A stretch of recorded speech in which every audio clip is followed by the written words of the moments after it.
I'm about to do Maxzilla stomping through New York because I'm going to flame the Knicks right now. Could you imagine Zion in the Metropolitan? When I took the job, you know how many agents called me and said, you got to watch out for him? Somebody lying. Now somebody lying. We're going to stop calling LeBron James the best player in the world. I have a problem with players like James Harden. But I can't think of a game-winning shot. Get overrated, Stephen A. Go ahead, overrated. I don't ever want to hear anybody tell me that he is number one over Michael Jordan. I don't want to hear it. I'm not listening to it. I pay no attention to it. I will give him no consideration. Just wait. What can go wrong with it? So I'm looking at their talent, Will. Their talent. And I'm conceding to you, Will Kane, that the Dallas Cowboys are a very talented team. They have the talent that warrants them being in an NFC Championship game next week. Agreed. But the problem is what? It's always something stupid. Stupid. I brought the binoculars.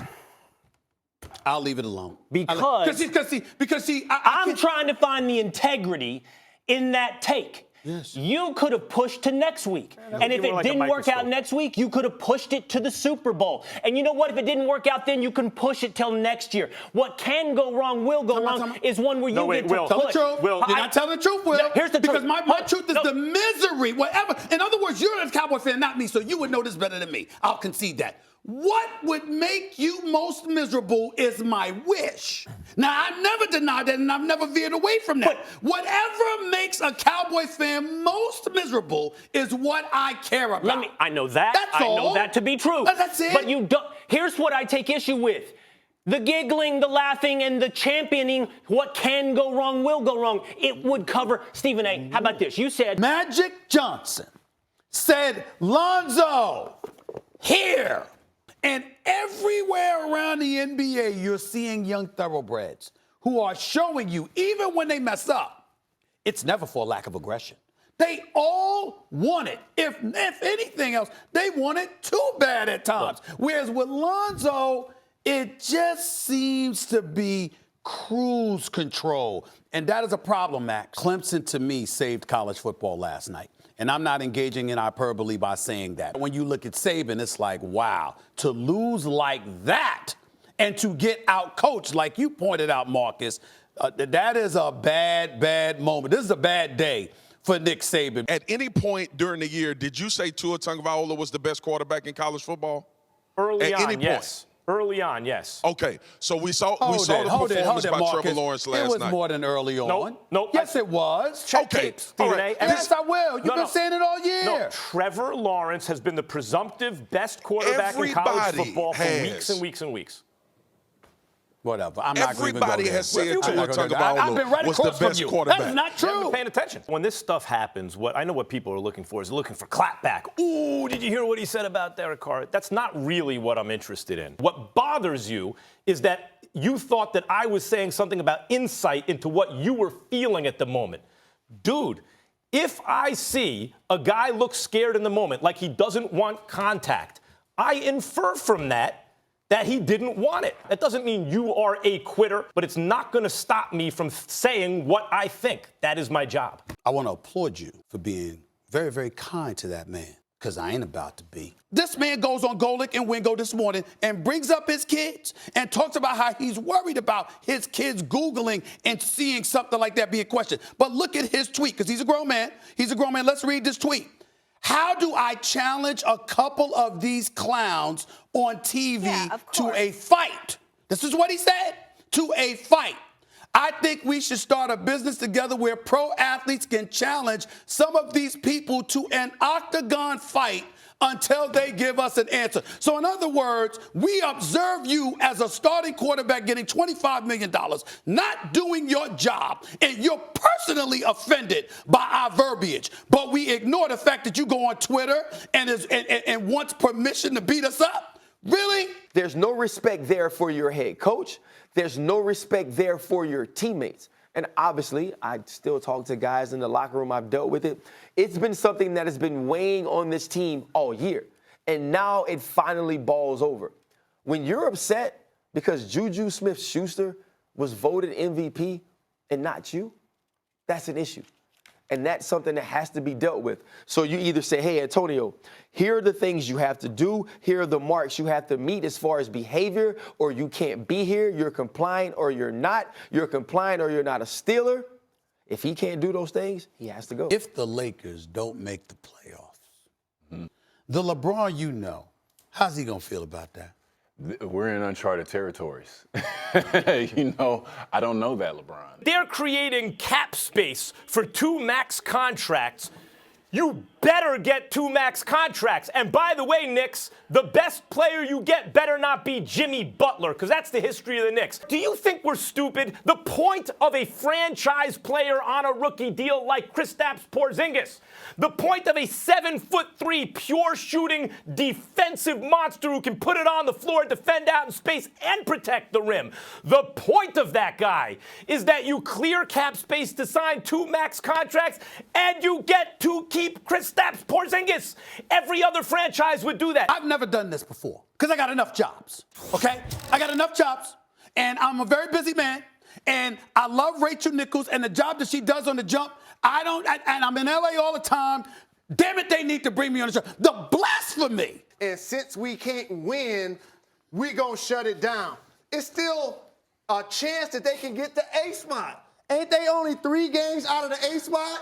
Didn't we say LeBron is box office? Didn't you say LeBron James is the best player in the world? Can I shoot this down? I love you, man. So you mean to tell me LeBron James, the best player in the world, that's already missed 18 games? When you're the leader and you're the best player, you have to be that on the floor, not in the boardroom, not in the locker room. You got to show up and play the actual game, regardless of the scenario. And then just now, listening to you, because this is the key in the debate, listening to you talking about 6-3, Michael Jordan 6-0. I've heard you. I didn't say that just now, but go ahead. If I round this tape back 30 I didn't say seconds, 6-3. I said Michael Jordan 6-0 in championships. I didn't. You just said Michael Jordan 6-0. Yes, I did. Okay, so I didn't mishear you there. No, I didn't say anything about Brady being 6-3. Cool, because when you bring up LeBron James, you talk about how absurd it would be if you do not sign Kevin Durant. Get out of my face. From this day forward, we're going to stop calling LeBron James the best player in the world. Age, attrition, or injury, something is not right. The greatest player in the world, the king, your king. Sorry to sound like my man Shiggy, but it's the truth. Your king, okay? The greatest player in the world. Where is he? I have a problem with players like a James Harden. I got a problem with a player being asked or looked at as the most valuable player when he dominates the ball on one end of the court. And we just focus on what he does offensively. I look at LeBron, he's not what Michael was as a player. He's not even what Kobe Bryant was as a player. So when you talk about trying to compare Michael's instinct, his ability to take over games, his ability to want to have that last shot. And demoralize you. Yes. And scare the living hell out of you. LeBron doesn't have that gene. Gettleman is proving to be a terrible GM, and this was an idiotic move. How's that? Can I be more clear than that? The Giants, Gettleman, just chose to spend millions of dollars to see whether Baker Mayfield can win a Super Bowl in his 2nd year. That's what this is. I don't even want to pay attention to this story. Do I got to call for my ticker? Wait, help me out here, Max. I need your help here. Great actor. Yep.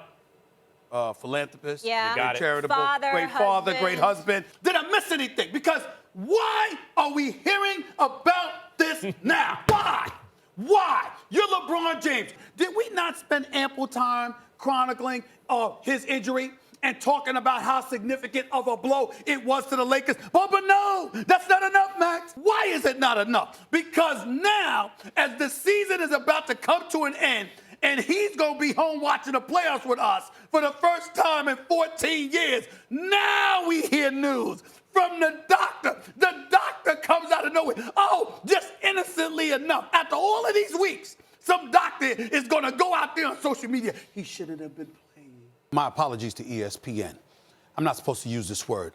I'm pissed off. Antonio Brown hoodwinked all of us, and he's been lying through his teeth. There was never an issue with Big Ben. There was never an issue with Mike Tomlin. There was never an issue with Kevin Colbert and a comment about the 52 kids and all of this other stuff. If all I know, Big Ben was in on it. Yo, get your money. You can sit up there and rake me through the coals. We'll settle this after you get your money. I'm going to look out for you, bro, because you ain't got no guaranteed money left. I know that's what you after. You going to get $30 million in guaranteed dollars from the Oakland Raiders. Magic Johnson feels betrayed.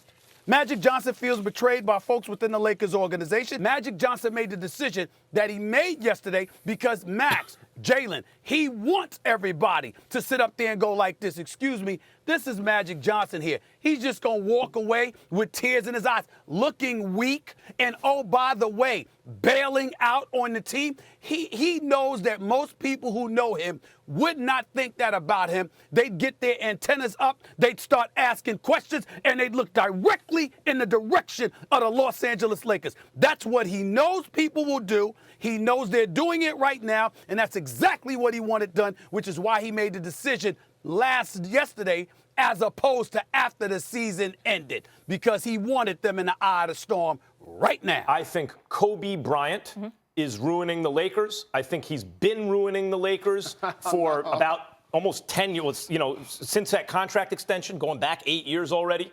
I think he is essentially running the franchise. Kobe Bryant still has enormous influence on the Lakers.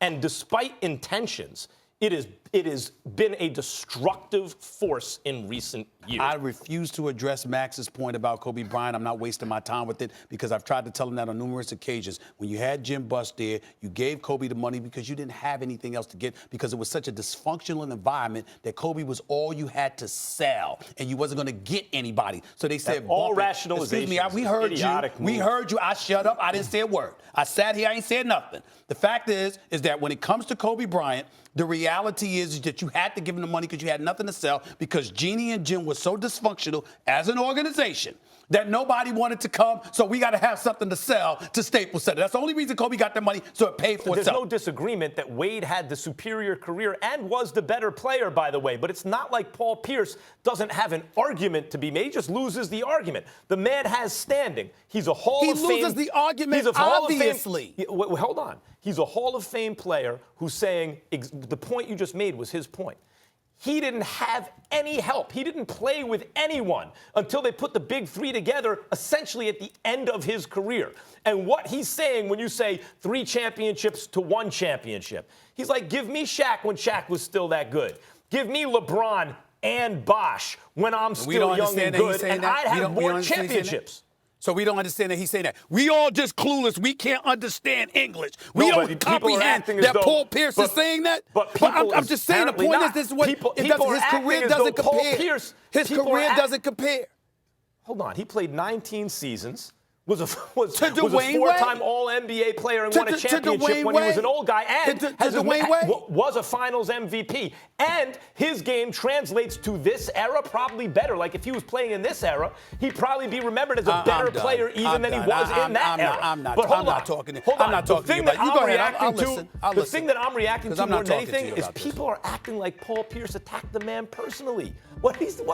They're not acting. That's nonsense. They're not acting like he attacked the win. They're not acting like that. No, what they're saying is he's flagrantly wrong. Don't turn this into something that it's not. They're not attacking Dwayne. He's not attacking Dwayne Wade personally. That's not what he's saying. Right, but I have seen responses to Paul Pierce by people who may have an interest in it. Gabrielle Union. Oh. What? Right. What? Oh, the wife came in the defense of her husband. No, but it wasn't in defense of her husband in terms of the merits of the case, which she would win. It was like as though Paul Pierce attacked him personally, which she didn't. It was absolutely sensational. Damian Lillard put on an absolute show last night. He was nothing short of spectacular. I don't want to hear that was a bad shot. With one of the most memorable, if not the most memorable moment in terms of a game-winning shot that I may have seen in my career. I got to think about it, but I can't think of a game-winning shot. Go ahead, overrate it, Stephen A. I can't go ahead, overrate it. Overrate it. You got to go hyperbolic, so I can't just say, hey, great shot, Damian Lillard. I'm talking to God himself. I need prayer. I need my prayers answered for just once. Please, please, please. Just one time. But you know what? R.J. Barrett can play. You know, Darius Garland can play. That's not the point. I posted last night on Instagram, and with the number 3 pick, Shavuskaniskavaskados from Lenska Volskia. Like, these guys do it all. Like, I've never seen these type of things they do. Like, we're not even sure they'll pick Barrett. I feel terrible because Barrett is a great player. He's going to be real good. He's a Jalen Rose. He's an Allen Houston. Not Allen Houston. But he's Jalen Rose. Jalen Rose. You mean level of player? Yeah. You know, but he's not a Zion.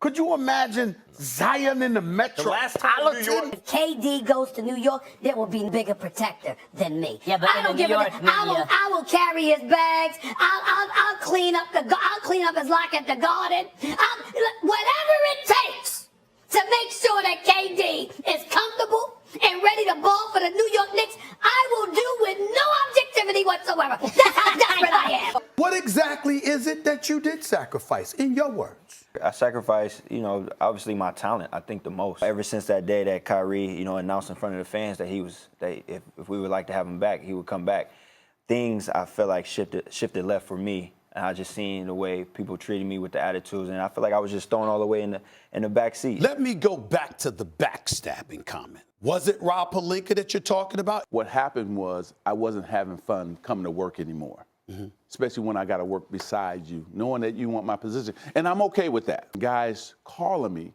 saying, you better watch out for him. And then what was crazy was, when I took the job, you know how many agents called me and said, you got to watch out for him. And I said, I got to give the guy a fair chance. I can't listen to people. I told him in year 2, I'm only going to be here 3 years.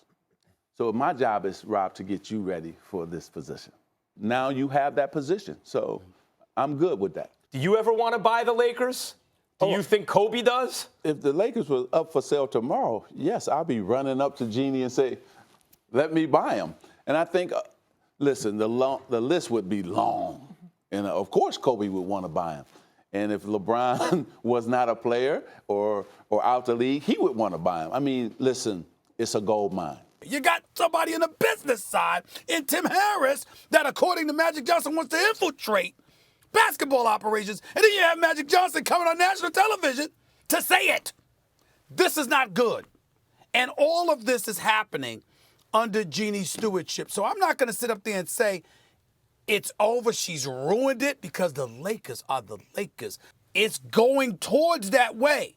And you better hope that this latest move works. And oh, by the way, the latest move meaning bringing on Frank Vogel. Look. Well, we don't expect that to last more than 2 years, because they insisted that Jason Kidd be a lead assistant. LeBron James put the baton down because we don't see him play in the playoffs to remind us that he's actually the best player in the world, as he does every year. Next time he has a chance to do that, next year's playoffs, if they make it, he'll be 152 years old. So really the baton is, who wants it? Kyrie didn't want it. Harden didn't want it. Not really. KD wanted it. Unfortunately, he got hurt. The jury is out. Freak wants it, but no one has wanted it more than Kawhi. And Kawhi, right now, has to be considered the best basketball player at the moment. Could change throughout the next series. At the moment, this dude is the best basketball player on the planet Earth. And the most clutch. Your answer would be correct if you answered the question, but you didn't answer the question, because they didn't ask you whether or not Kawhi Leonard was lucky or good. They said the Raptors. That's a collective answer. And so as a result, I get to look at the whole team, and I say they lucky as hell. I have to say the obvious, Max. Stay off the weed!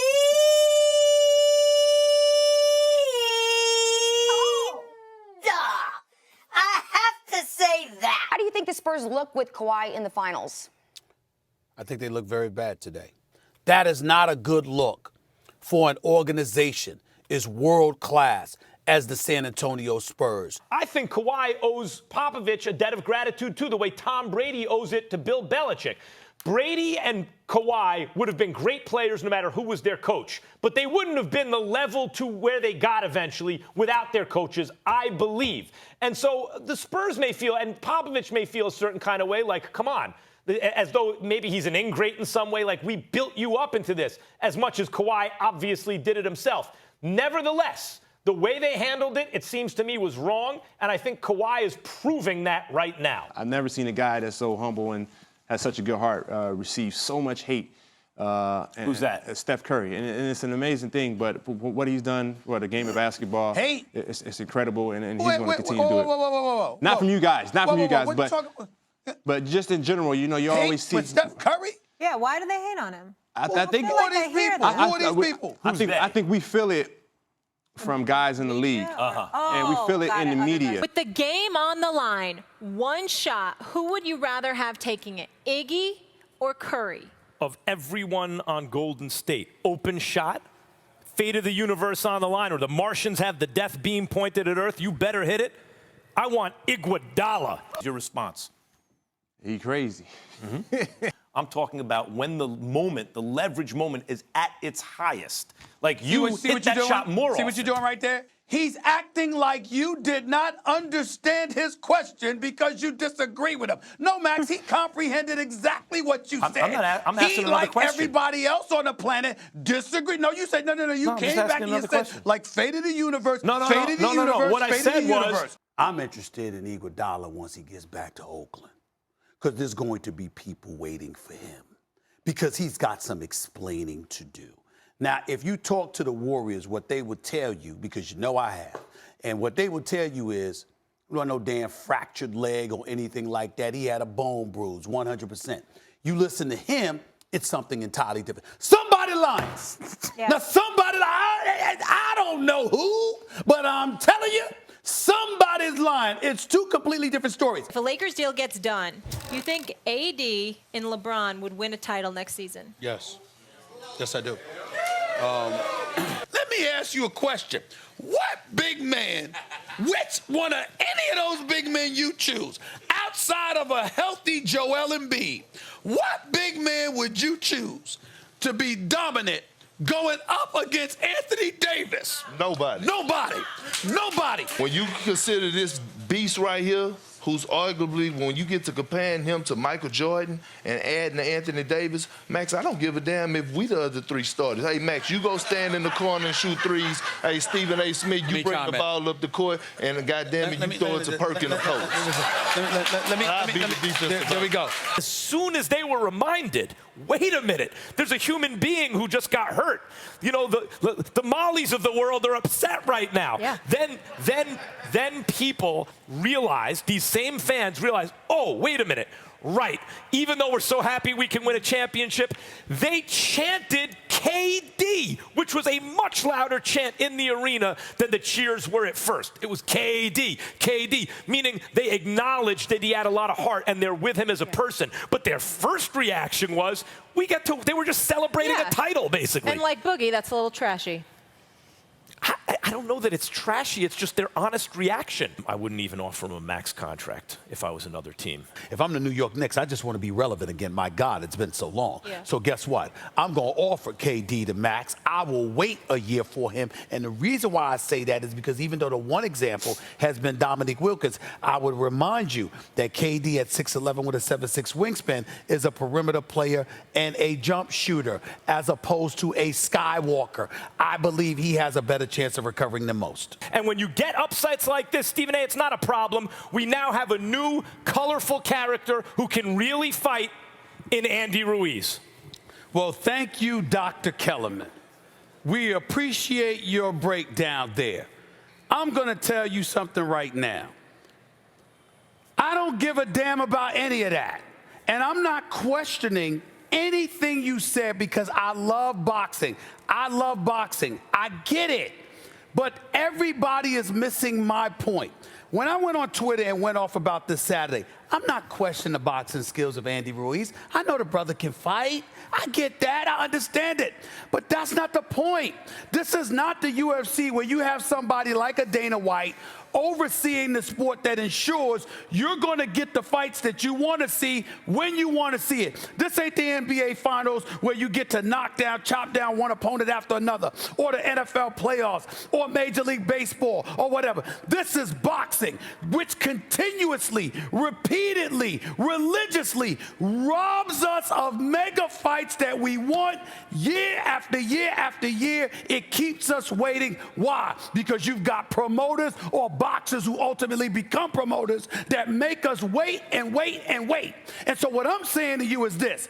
I respect the hell out of Andy Reid. Prop to him. Yes, he did look like Butterbean. I'm just talking about how he looked. I didn't question whether he was in shape or not. I said how he looks, okay? You see Anthony Joshua built like Adonis. He's the undefeated heavyweight champion. We had Deontay Wilder and Tyson Fury come on national television on our show and called him out, said he was running. They've been waiting for him. They tried to make fights with him. He didn't want it.